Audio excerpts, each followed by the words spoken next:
Okay, we're off to some new topics here today as we finished up talking about types of reactions and redox last time.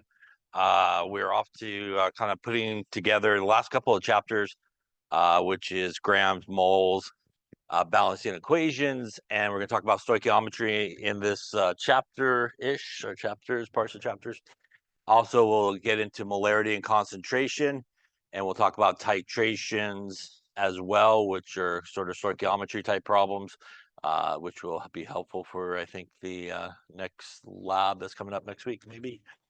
All right, so let's get into really sort of stoichiometry.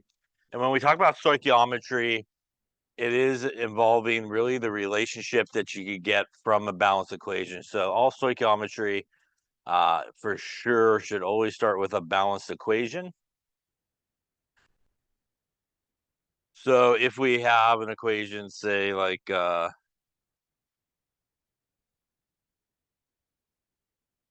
we do a little balancing here. From this particular equation, once it's balanced, we could use the coefficients as really conversion factors, and we could use the coefficients when we look at them here. Obviously, if nothing's written there, it's still 1. We could use them as the moles of each of these things. And we could come up with really the basis of stoichiometry, which is sort of the mole-to-mole relationship.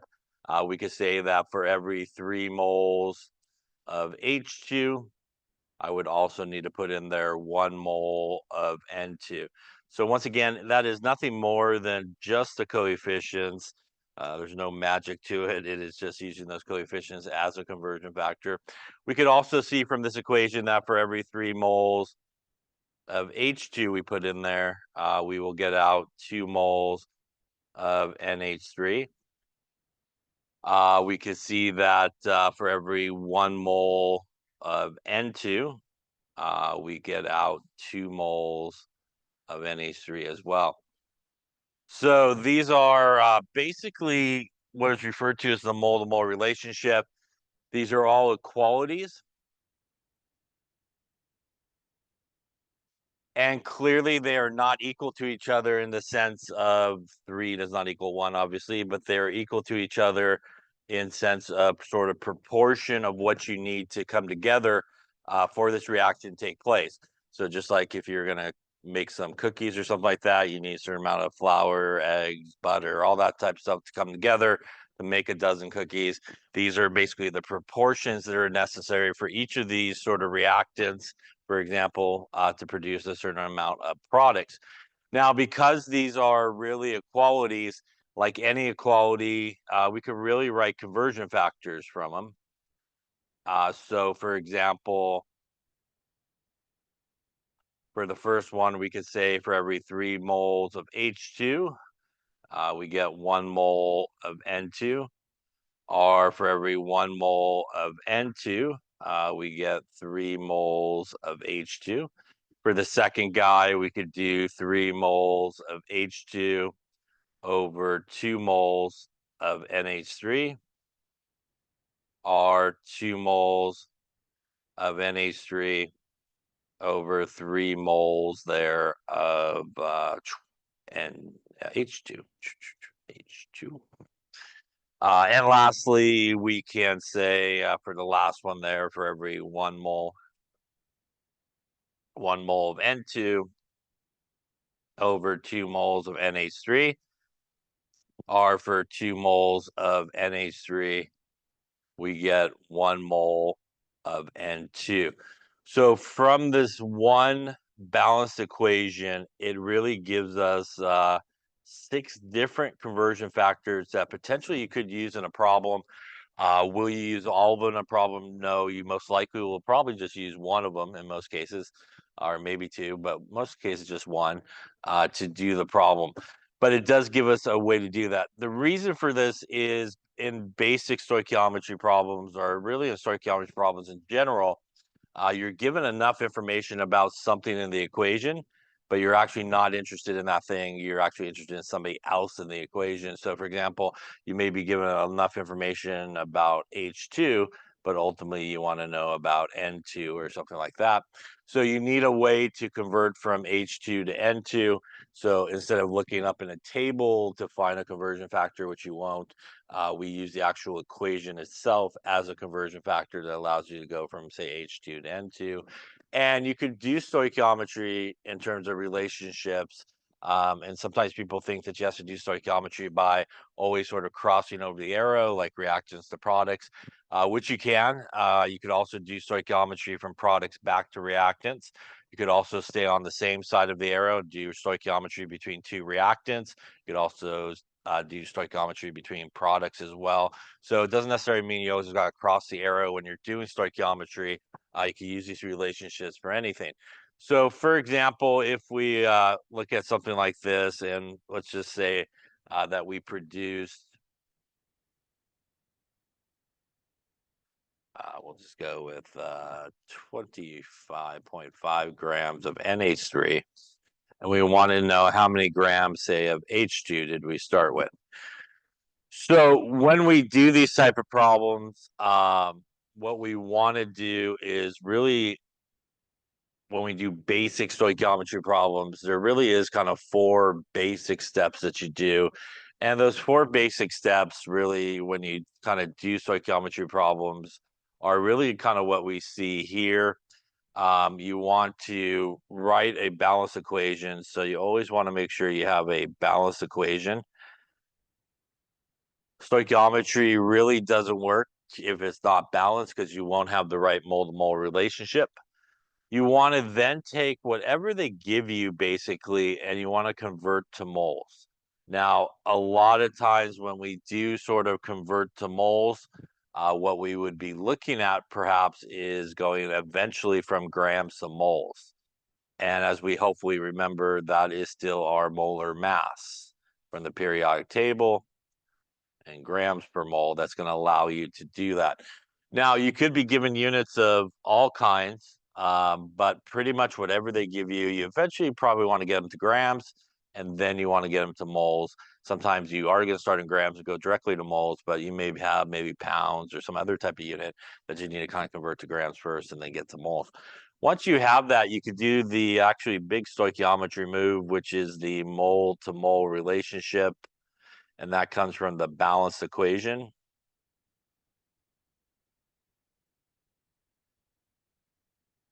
And again, that is really nothing more than those coefficients, like those relationships that we just saw a second ago on the previous slide. And lastly, step number 4, usually you should always be in moles at this point, and you want to take it to some other unit. Also very common at this point to use the molar mass to go from moles to grams, which is a very common sort of ending point in a stoichiometry problem. And really, all basic stoichiometry problems pretty much are these 4 steps. You just basically go step by step here. If something is done for you, you just kind of go forward. If something is already done, just keep going forward. Don't go backwards. Don't unconvert it and reconvert it. And what I mean by that is, if you're given something in moles already, don't convert it back to grams, just to convert it back to moles. You could just kind of continue on. So if we go back to sort of what we were looking at there on the previous slide here, and we wanted to do this problem, the very first step, obviously, we already did here. We have our balanced equation. The next thing we have is, actually, in this case, we were given 25.5 grams of NH3 were produced, and we want to know, again, how many grams of H2 did we start with. So the second step that you would want to do is take what they gave you, which was the 25.5 grams, and you would want to convert them into moles. So we would have to go to the periodic table and get the molar mass here of NH3, which is 1401 for our nitrogen, plus 3 times 1.008 for our hydrogens, and that's going to give us our 17 and some change here. 1703. And we're going to use that as a conversion factor. Again, we want our grams to cancel, so we're going to put it on the bottom here. That way our grams cancel. And that will give me 25.5 divided by 1703, about 1.4974 moles of NH3. So the second step is really just sort of getting everybody into the correct units.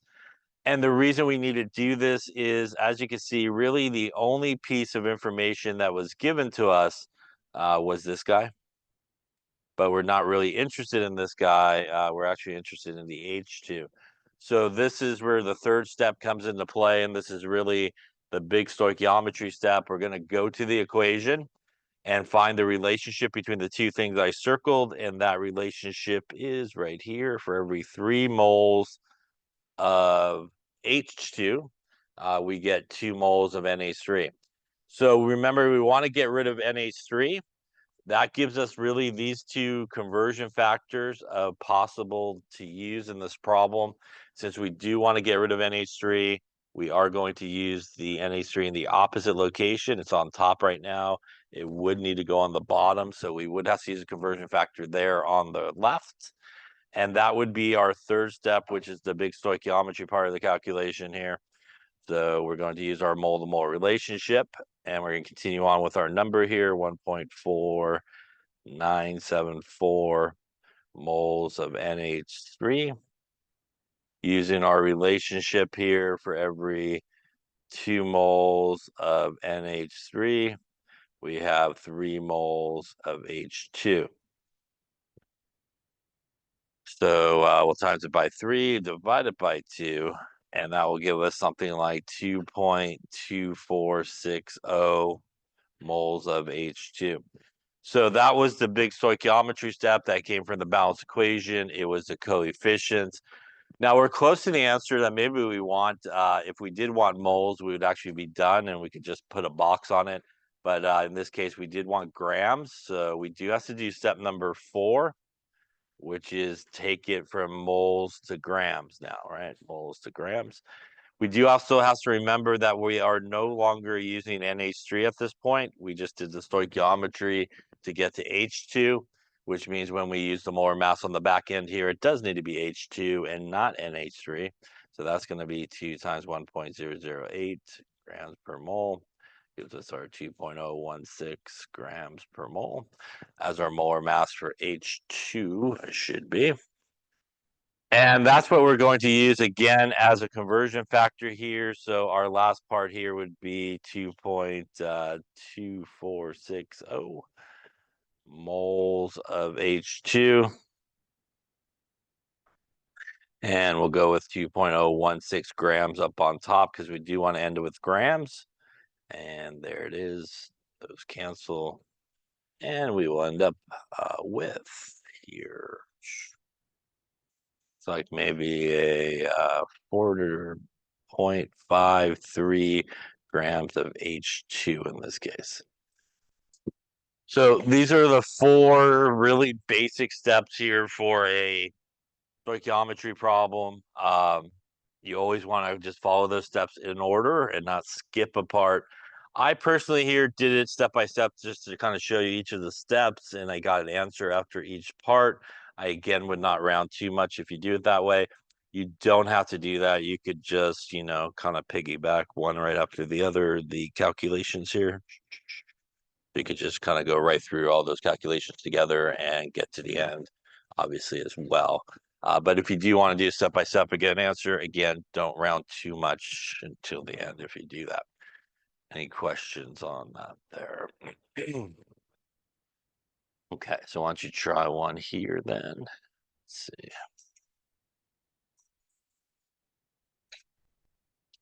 All right, methanol burns in air according to this equation. If you had 209 grams of methanol is used up in this combustion, what is the mass in grams of water produced? So how many grams of water produced? And we'll give you some numbers that might be helpful. Carbon is 12.01. Oxygen is 16. Hydrogen 1.008. All right, take a few minutes to figure out how much water would be produced in this reaction. Again, follow those 4 steps. have this problem, we have an equation, we are given one piece of information, and we're looking for something else in the equation. So in this case, we're given how many grams of our methanol. We ultimately want to get over to water. And again, that's going to tell us that this is a basic stoichiometry problem. So we'll follow our steps here. The equation is balanced, so that's all good. Next thing we want to do is take whatever they gave us, which was the methanol there, and we want to convert it to moles. So we want to convert to moles. Once again here to do that, since we do have grams, we will need the molar mass there of methanol. So that's going to be something like 12.01 for the carbon. Looks like there are 4 hydrogens at 1.008. And it looks like we have an oxygen at 16. So that's going to give us a molar mass there of, looks like 3204 grams per mole. And again, we're going to use that as a conversion factor. So we'll take the 209 grams of CH3OH. We'll use our molar mass we just calculated there from the periodic table. Again, we want to put the grams on the bottom so that they cancel.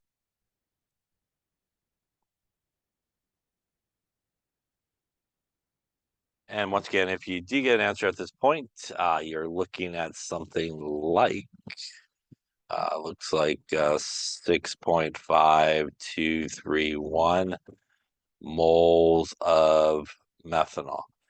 So remember, really, this part of it is really to get it into the proper units so that we could then do the stoichiometry part, which is the mole to mole relationship. And now that we do have it in the correct units, we could go to our equation. And again, we just want to find the 2 things we're interested in. Obviously, one thing is what they gave you, and the other thing is what we are trying to find.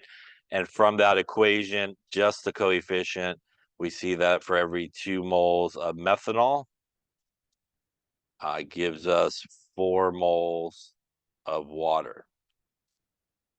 Now, I think we talked about it in the previous chapter as well, although we are using the mole-mole relationship here. Again, those coefficients also are, for example, molecules and molecules, but mole-to-mole relationship is typically the relationship that we use. That gives us, again, our 2 possible conversion factors in this case, 2 moles of methanol over 4 moles of water. Or again, you can flip it the other way, 4 moles of water over 2 moles of our methanol in this case. We're going to take our kind of answer from above, 6.5231 moles of methanol. Remember, we want to get rid of that, so that's going to go on the bottom. And that means that we do want to use a conversion factor here on the right to do that. And we do want to put water up on top, which is our ultimate sort of goal of what we want to get to. And the moles of methanol should cancel. And that is going to be the big stoichiometry move right there. We're going to times it by 4, divide it by 2. Going to get us something like 13, I think, 0.462 moles of water. Any questions up to there? So that obviously is step number 2, and then we just did there step number 3. In this case, we are looking for grams, so we do need to do step number 4. And step number 4 is at this point just taking us from moles to grams. That also is going to again require the molar mass, but remember at this point we are now at water, so we need the molar mass here of water, 2 times 1.008 plus a 16 for the oxygen, going to give us an 18.02 grams per mole as the molar mass for water. And that's what we're going to use here in our final step. So we'll go 13.0462 moles of water. In this case, we actually want the grams up on top so that we do end up with grams. And we actually want the moles of water here on the bottom. The moles here will cancel, and that will get us perhaps about 235 grams of water. Water is a product, which means this is also sometimes would be referred to as the theoretical yield. A yield is a product, so that would be known as the theoretical yield. That's sort of your maximum amount of yield if everything went correctly. Once again, you could hopefully see the pattern, same 4 steps. Also really important when we're doing stoichiometry, very common mistake, and I think we talked about it when we are just talking about molar mass in general. Remember, again, if you are solving for molar mass, it is based on just the formula, not the coefficients. So you don't want to take the coefficients into account when you calculate the molar mass from the periodic table. Molar mass is grams per 1 mole, which is why you just take the formula by itself. So you should always just calculate the molar mass based on that. We do the coefficients for the stoichiometry part. So you do not want to do it in both places or, kind of together. So you do want to keep those things kind of separate. Any questions on any of those steps there? Again, pretty much a basic stoichiometry problem because you're just given one piece of information. And really, again, the purpose of the stoichiometry is because we need a way to go from something else in the equation from what was given to us. All right, so let's take a look. Maybe let's try one more here. Let's say we had this equation. See this.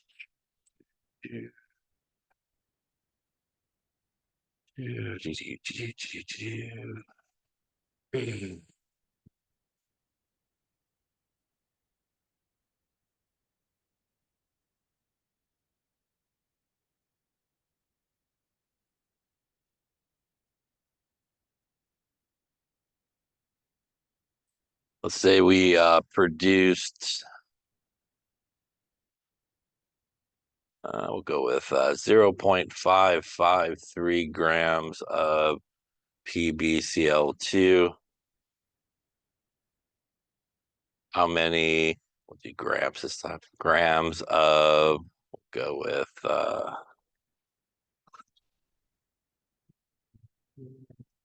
go sodium chloride did we start with?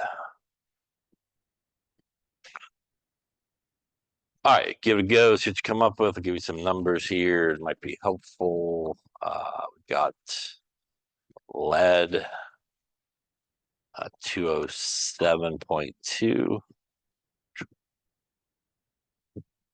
Got nitrogen, 1401. Oxygen, 16. Sodium, 2299. And chlorine, 3545. All right, so take a few moments there. We're looking for how many grams of sodium chloride did we start with if we produced 0.553 grams. I'll do it as well since I just made it up. Hopefully we get the same answer.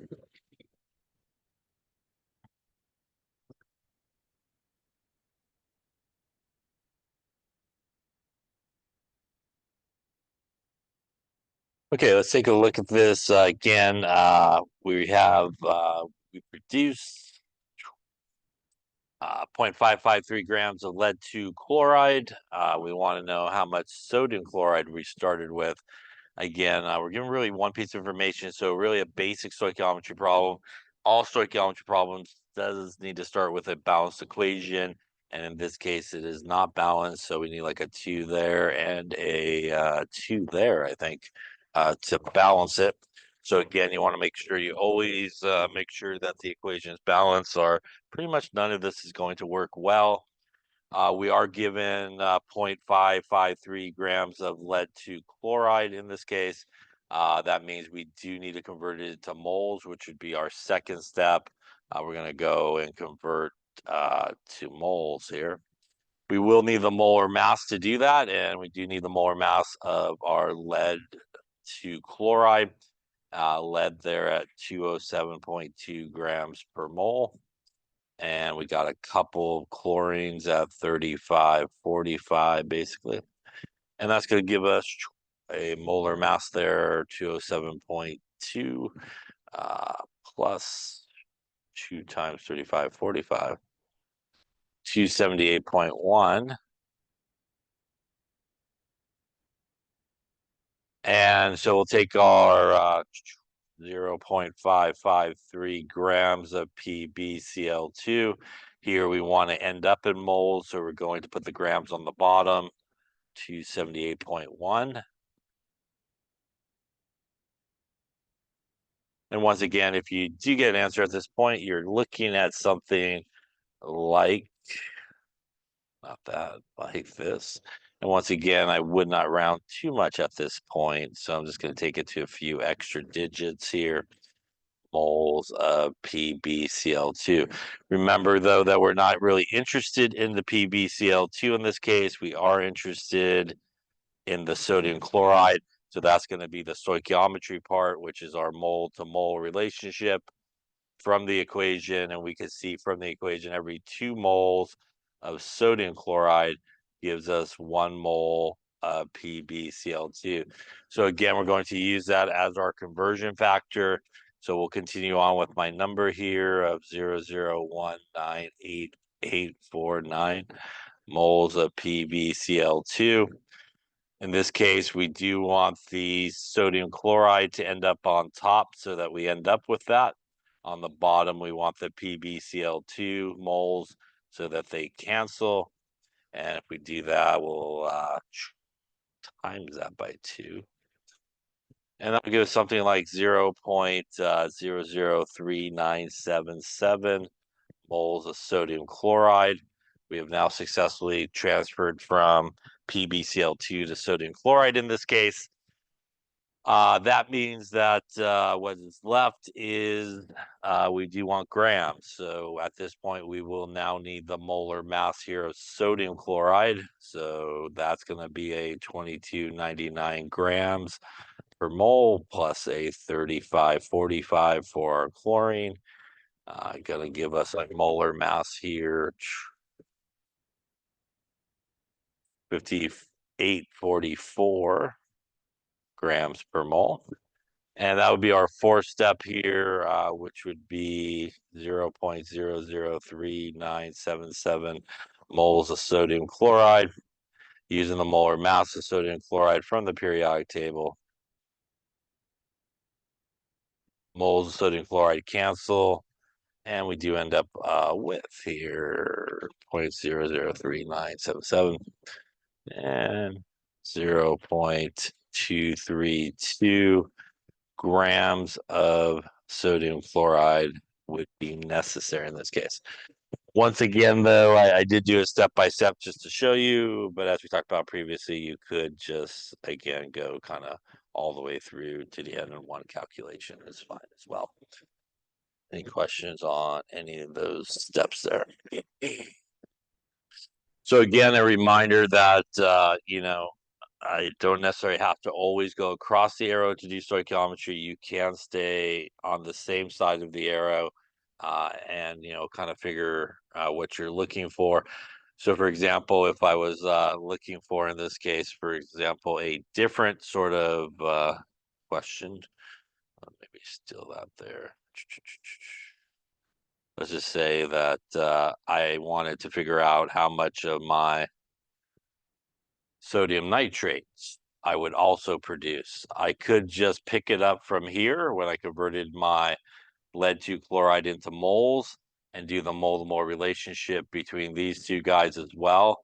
And I could have done 0.001988, let's round it there, moles of PbCl2. Use the mole to mole relationship. 1 mole of PbCl2 gives me 2 moles of sodium nitrate, and that would tell me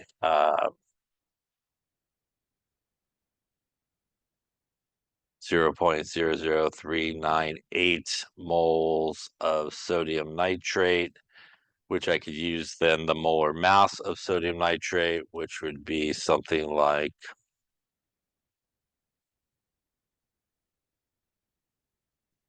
85 grams per mole. 85 grams per mole of sodium nitrate. And that would tell me that in addition to what I produced of my lead 2 chloride, I would also produce about 0.338 grams of sodium nitrate.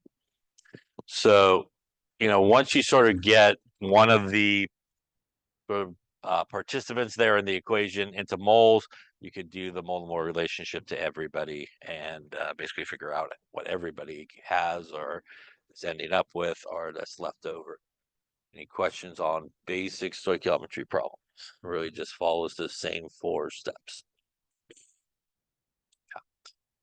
Then let's talk about another idea here, which is the idea of limiting reagents.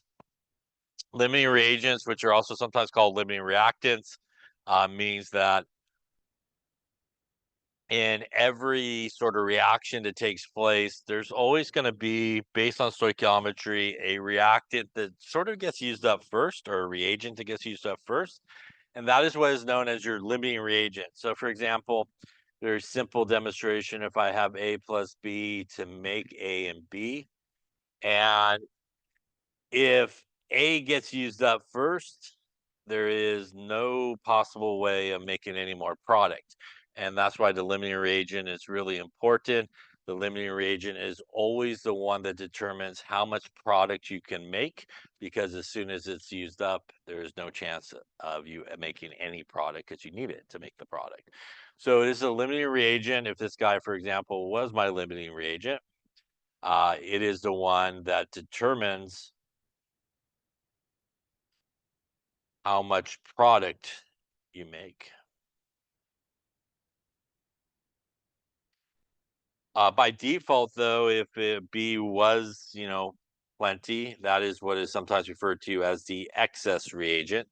The excess reagent you have plenty of, you'll have left over it when it's all done, the reaction. You'll have plenty of it just kind of there unreacted. So why is it important to limit reagent? As I mentioned, it is the one that determines how much product you can make. That means that somewhere along the way in your stoichiometry problem, you do need to figure out which one is the limiting reagent. And that is the one that you need to use to figure out how much product that you would make. So there's multiple ways to do sort of limiting reagent problems. We're going to talk about a few different ways, and maybe one way more than the others. But common questions that you're asked in these type of problems is, how much product would you produce? Also, how much of your excess reagent is left over? So for example, if I about a bunch of A's and a bunch of B's, B, forget measure, and I want to make A and B, so I could obviously make one pair there. I can make another pair there. Make another pair there. At this point, as we could see in my earlier example, A is limiting. We have no chance to make any more of our products. We could also see that we have 1 and 2 of our excess reagent left over at the end of this reaction. So those are very common sort of questions. How do you know that it is sort of a limiting reagent problem versus a basic stoichiometry problem? The way that you know is if you are given enough information for all of your reactants, that you have enough information given to you that you could get to moles of each reactant, then it is a limiting reagent problem, which means you need to do one of the type of calculations we're going to talk about or figure out which one is the limiting reagent. If it is like the ones we just previously did, where you're pretty much just given one piece of information about somebody in the equation, it's a basic stoichiometry problem. So there are a couple of ways to do it. One way is really you could just follow the same 4 steps that we talked about before. Balance your equation, convert to moles, do your mole to mole relationship,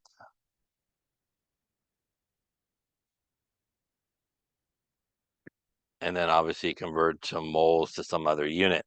The difference is right about here in this sort of method, you do need to do a extra calculation. I don't know, extra is the right word there, to determine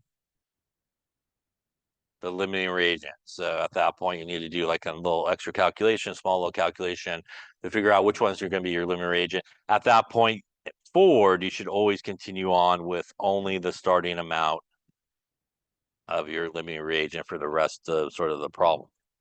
Another very common way that we'll talk about is, kind of just do two separate calculations and that type of stuff. So let's take a look maybe here at a problem. Let's say we had, go back to this equation here, N2 plus H2 will make our NH3. And let's just say in this case that we are starting with 5 grams of N2 and it's mixed with, we'll go 2.5 grams of H2. How many grams of NH3 would we produce?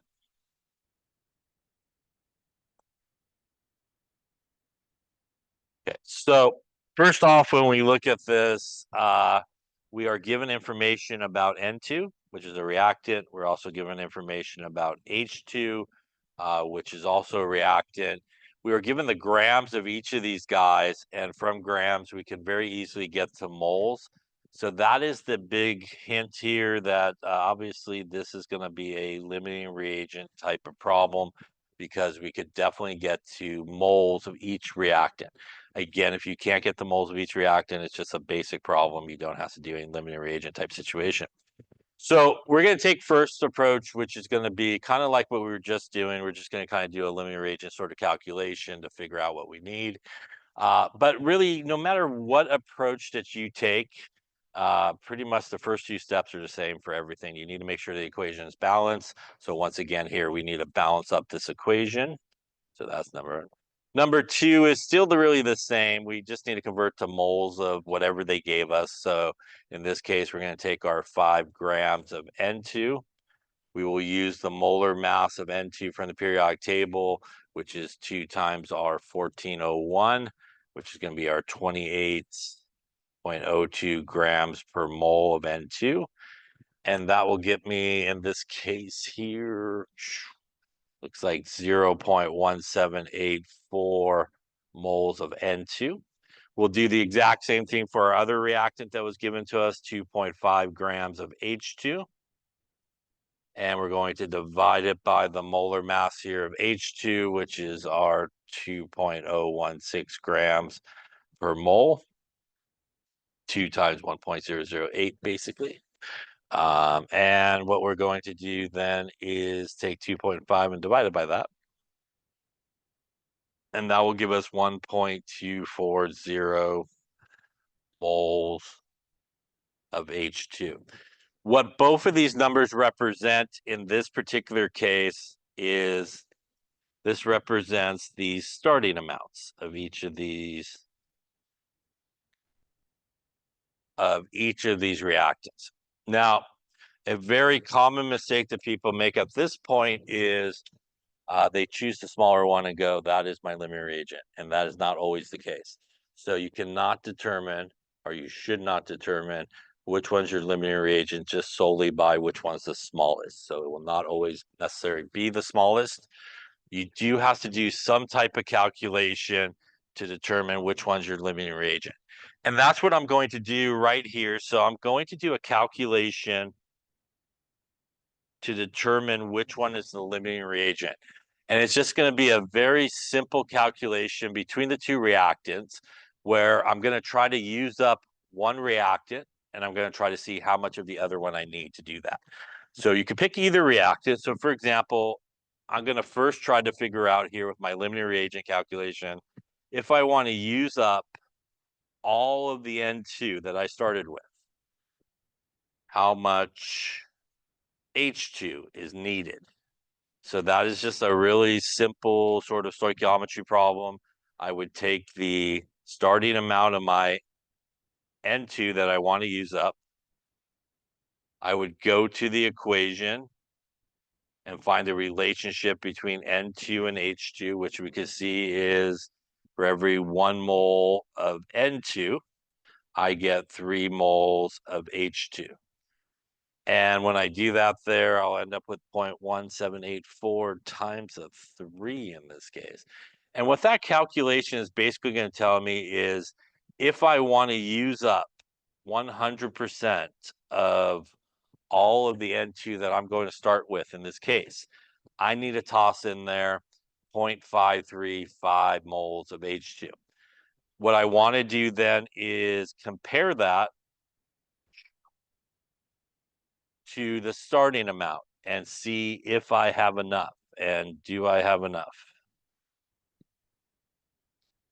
The answer is yes, right?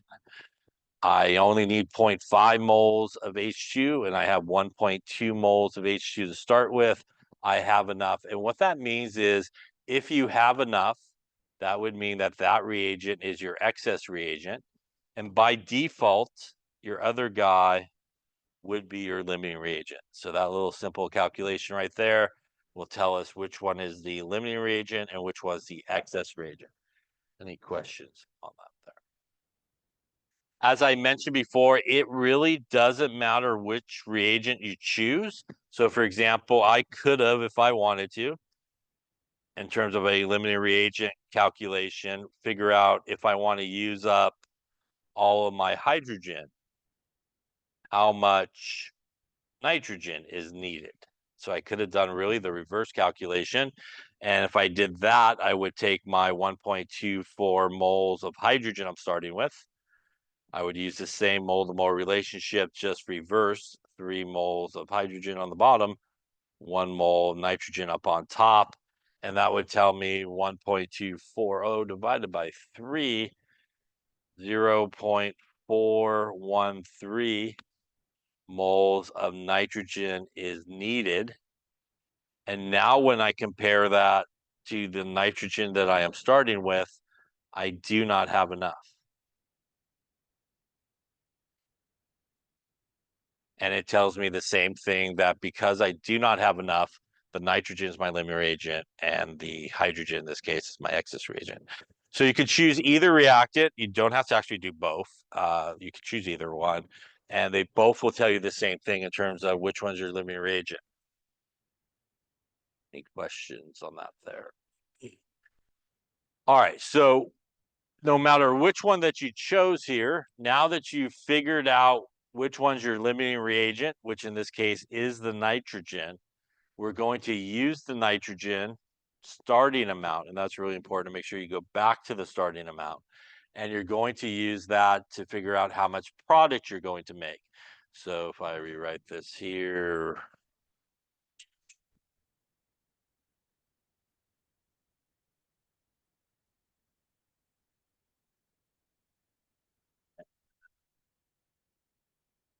we had 1784 moles, 0.1784 moles. It was nitrogen, I believe. Nitrogen. So that is our starting amount of our limiting reagent. We will now do a mole-to-mole relationship between our limiting reagent, which is 1 mole of N2, and our product, 2 moles of NH3. And that will tell me at this point that I will make 0.3568 moles of NH3. That, by the way, would be our theoretical yield in moles.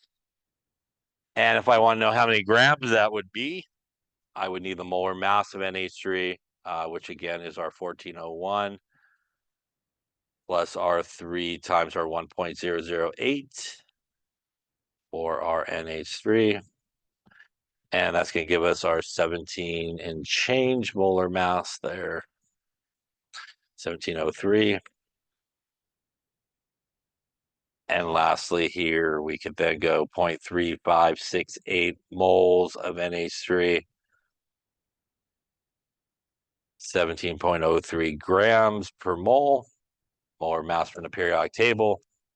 And that'll get us 0.3568, about 6.08 grams of NH3 would be our theoretical yield in grams. So this method is pretty much like the last method, except that in the middle, you kind of have to do the little limiting reagent calculation to determine which one is your limiting reagent. You want to, again, also make sure that you figure out and start with the starting amount, and so forth. Any questions on those steps there? By the way, we also could, if we wanted to, figure out how much of the excess reagent would be left over. And we could actually do that a lot of times from our limiting reagent calculation. We figured out that the H2 was our excess, and we figured out how much we would need to use up our limiting reagent. And that means that if I take the moles that I started with of my excess reagent and subtract it from the moles that is needed to use up my limiting reagent, that will tell me in this particular example that at the end of the reaction, I got something like 0.7048 moles of H2 left over, which I could multiply by the molar mass, and that's like 1.42 grams. 1.42 grams left over. So you can also use sort of your your limiting reagent calculation in a lot of cases to figure out how much of your excess reagent will still be left over at the end of the reaction. Any questions on any of those steps there? Okay, so this is one method that you can use to solve limiting reagent problems. I personally like to use a different method, and the reason I like to use a different method is, I'll explain it here in just a second, but it oftentimes could allow you to calculate anything that you may be asked in a limiting reagent problem very quickly if you kind of do this other sort of method. So let's talk about this other method that you could take to do a problem such as this. And we'll start with the same problem here. So it was 5 and 2.5, I think. So again, 5 grams and 2.5 grams, I think. Although I think I reversed those, if I'm not mistaken. Yep, I did. So we'll go with N2, and this guy's H2. All right, and obviously we have the same equation there that we've been using.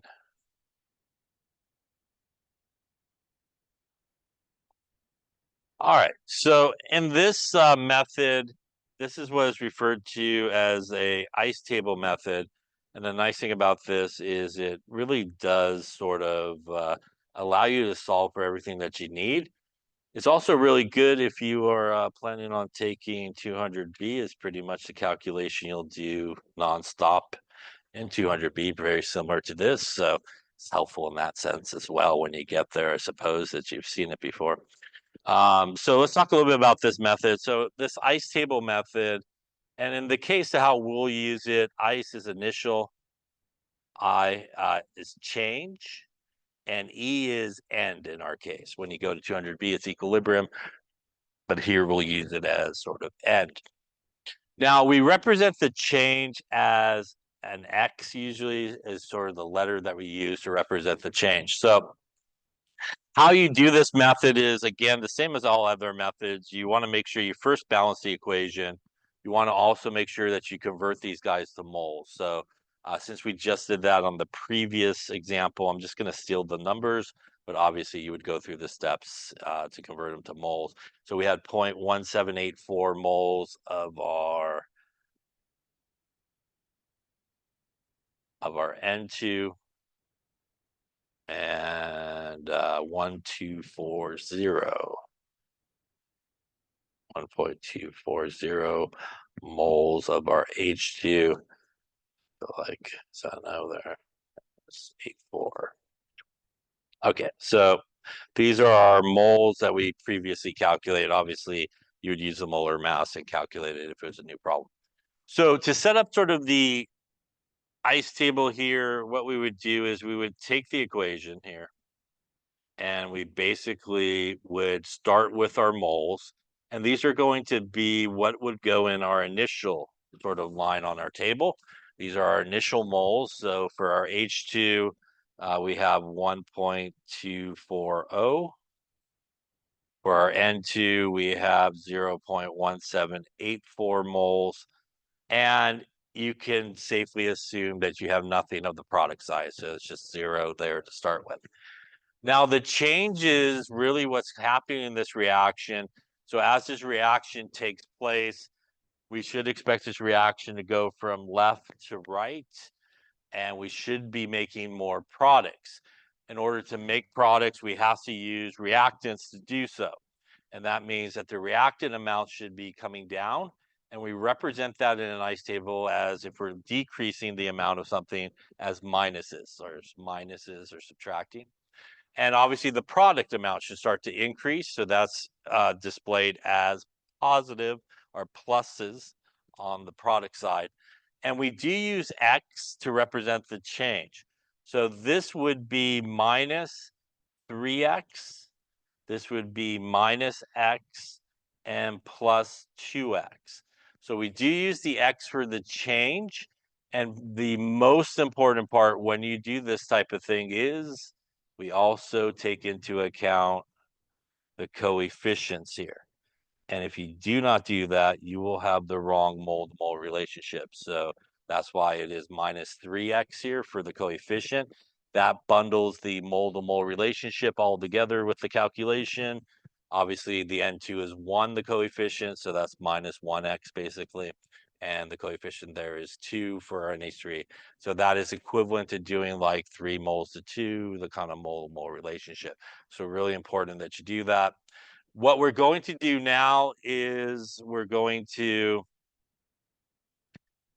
basically carry everything down. So at the end here, we will have 1.240 minus 3x. I'm going to take the moles out of it just to make it a little cleaner here, but they are still moles at this point, and we will have 2x.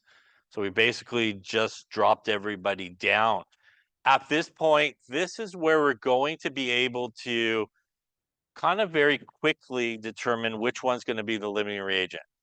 So to determine which one's going to be the limiting reagent at this point, what you're going to do is basically set each of the reactants equal to 0, and you're going to solve for x. So if you do that, that basically will give you then 3x equals 1.240. X is equal to, in this case, 1.240 divided by 3, 0.4133. And these would be moles at this point. If you set this guy equal to 0, basically x equals 0.1784 moles at this point. Any question on that there? Okay, so how do you know which one's the limiting reagent? The one that's the limiting reagent is the smallest x.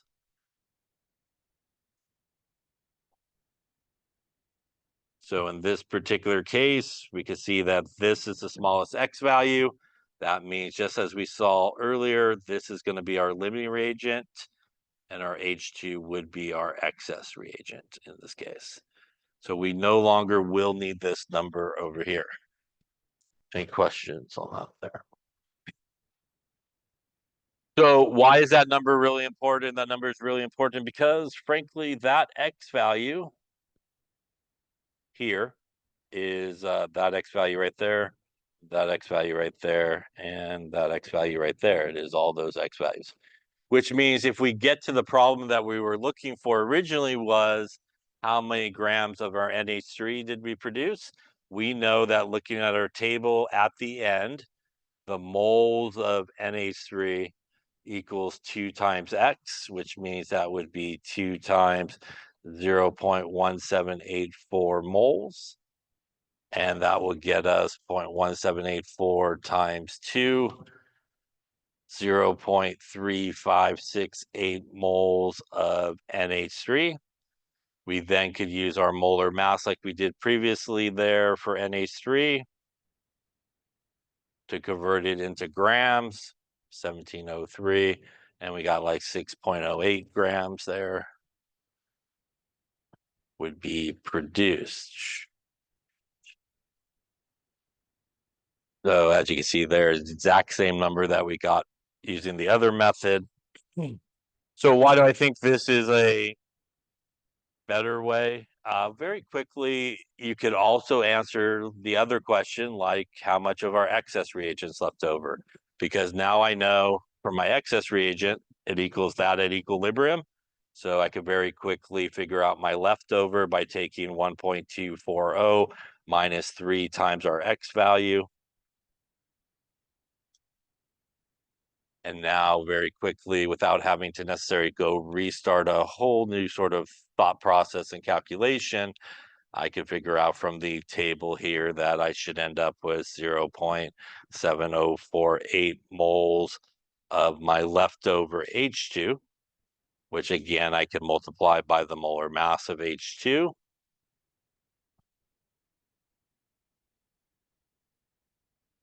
Get me my 1.42 grams of H2 that's left over. Also, if I, for example, had another product here, I would easily be able to figure out very quickly how much of the other product I produced and so forth. So this sort of arrangement kind of puts every single question that you may be asked in a sort of limiting reagent type problem that you could very quickly at the end of the first calculation pretty much figure out everything else very quickly without maybe having to restart a whole new calculation. You could just plug that X value in and continue on with the calculations. Any questions on any of that there? So this is a really good way. And like I said, the benefit of this is that 200B, pretty much that's your calculation you do all day for every chapter almost. Very similar to that. So these are two common ways that you could do limiting reagent problems. Probably the most common way most people are taught these days is to just do two separate calculations. We're using each reactant to the product, and whichever one produces the smallest amount of product would be both your limiting reagent and your theoretical yield. Perfectly fine to do that as well. So again, you could just do two separate calculations. That's a very common way as well. Yeah.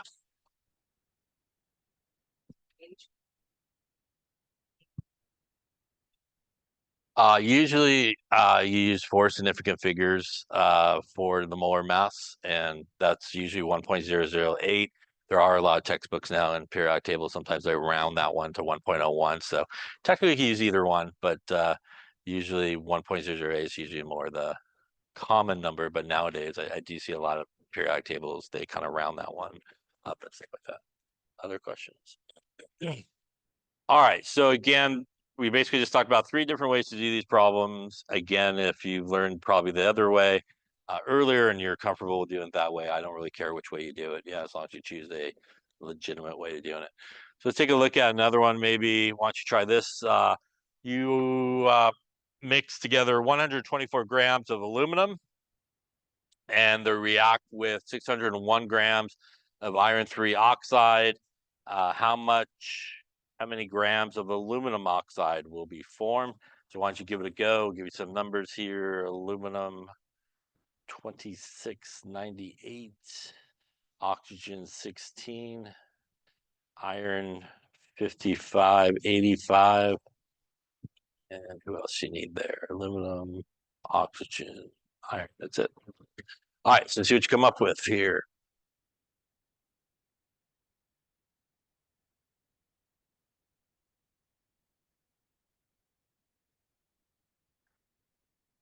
And why don't you also figure out how much, actually, no, go ahead, just figure out what it says. We'll talk about that in a second. So we're getting towards the end here. So once again, first off, I have 124 grams of aluminum. I got me 601 grams of iron 3 oxide. Those are both my reactants. Because they're both are in grams, I could very easily get some moles. So that is the key to know that this is a limiting reagent type situation that's happening here. You could definitely get some moles of each of your starting reactants. In this case, we're just going to follow our first steps, which is balance the equation. We also need to convert to moles. So we will need the molar mass here of iron 3 oxide. So that is 2 irons at 5585. And we got 3 oxygens there at 16. And that's going to give us, but I'll throw my calculator, that's going to give us here 2 times 5585 plus 3 times 16 looks like a 159.7 grams per mole. And that's for our iron 3 oxide. Obviously, aluminum is just aluminum. So we're going to do that first. We're going to take 124 grams of aluminum. We're going to use the molar mass here of aluminum from the periodic table, 2698 grams per mole. And that's going to give us 124 divided by 2698 will give us something like 4.5, we'll call it 96 moles of aluminum. I'm going to do the same thing for my other reagent, 601 grams of Fe2O3, using the molar mass there of that we just calculated, 159.7 grams per mole. And that looks like here I will end up with 3.763.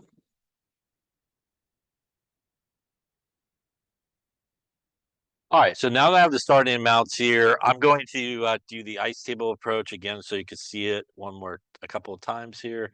So I'm going to just rewrite my equation so I could do my table here. And once again, what we just calculated are really our initial part of our table here. So initially we have 4.596 moles of aluminum. We have 3.763 moles of our iron 3 oxide. And again, you could assume that you have 0 of each of your products. We are assuming that our reactants are decreasing with time, so minus 2x, again, making sure that we take the coefficient into account. So we have the right stoichiometry, that's a 1, so that's going to be a minus x. That's also a 1, which will be a plus x. And on our product side, it should be pluses as we are increasing. And again, also taking into account our coefficients. Bringing everybody down here, 4.596 minus 2x, 3.763 minus x, x, and 2x. Any questions on the table there? So remember, at this point, this is where we're going to figure out which one's our limiting reagent. We're going to set each of these reactants equal to 0. This guy's pretty easy to figure out. X is equal to 3.763 moles. We're going to basically divide the second guy by 2 there. So 4.596 divided by 2 is a X value of 2.298 moles. Again, we're looking for the smallest number of moles, which looks like in this case, that is this guy. That tells us in this case that the aluminum is our limiting reagent. Our iron 3 oxide is our excess reagent. Any questions on that there? Now that we have that, we can very easily figure out our product here, and we can see from our table that at the end, the moles of Al2O3 equals X, which means pretty easily that equals 2.298 moles of aluminum oxide. We then could go to the periodic table and get the molar mass of aluminum oxide. That's going to be 2 times 2698 for the aluminums plus 3 times 16 for the oxygens. That's going to give us 101.96 grams per mole as the molar mass. So we'll times that by 2.298. Will tell us we get something like 234 grams of aluminum oxide would be produced in this case, and that would be our theoretical yield. Yeah. Any questions on that there? Now, while we have this, like I said, the benefit of this sort of method is if we were interested in how much iron, for example, we would also produce. We could very easily figure that out because we could see that the moles of iron from our table is 2 times X, which means it would be 2 times 2.298 moles, and would tell us that in addition to our aluminum oxide, we would have produced about 4.596 moles of iron, which we could use the molar mass of iron from the periodic table, 5585 grams per mole. And that would tell us that we would produce something like 250, we'll call it 7 grams of iron in addition, would also be a theoretical yield. So that didn't take very long to figure out. We also could figure out as well from this table how much of our excess reagent is left over. We know that it is the iron 3 oxide, and we also know at equilibrium it equals that. So our leftover of our excess reagent would be 3.763 moles minus X, which is 2.298 moles. And that would tell us that for our excess reagent at the end of the experiment, we would have left over 1.465 moles of iron 2 oxide, which we could times it by the molar mass, which is right above it, right here. And that is equivalent to about 234 grams of it left over. We started with like 600 and we have about 234 grams. So you can see within like a minute, I could pretty much figure out everything that you might ever be asked. I can figure out, how much of the other product was produced, how much of our excess is left over, again, by just plugging in that X value into the end line of each of those. Obviously, our limiting reagent should end up about 0, right? So if we plug that X value into our limiting reagent, with rounding, it should pretty much be zeroed out at the end of the reaction. Any questions on any of those things there? All right, we'll let up there for